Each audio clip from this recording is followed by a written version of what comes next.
Magandang araw mga kabayan.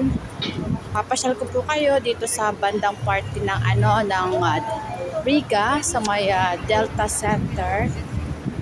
May po rito, may tambayan na pwede kang bumili ng mga pika-pika lang.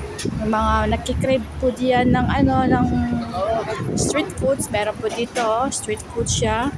Sa murang halaga lang, 5 dirhams.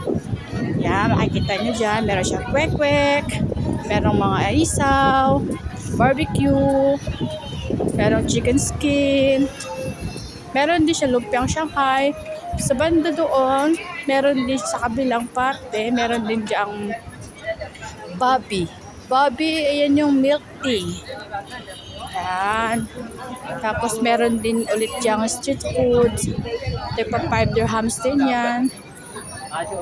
Na kung kayo na mapadaan dito, sarap tumambay dito kasi murang halaga na siya, oh. Kayang-kaya ng budget natin. Mga nagkikrave dyan ba? Tas kaya ko, mga mamahilig, punta na kayo dito sa sa Riga Metro Station. Papakita ko sa inyo kung saan to banda. Ito lang siya sa side ng Metro Riga Station sa may bandang exit 2. Napadaan ako dyan kasi papasok ako ng trabaho. Ngayon ako'y papasok na sa metro. Yan. Hanggang sa muli.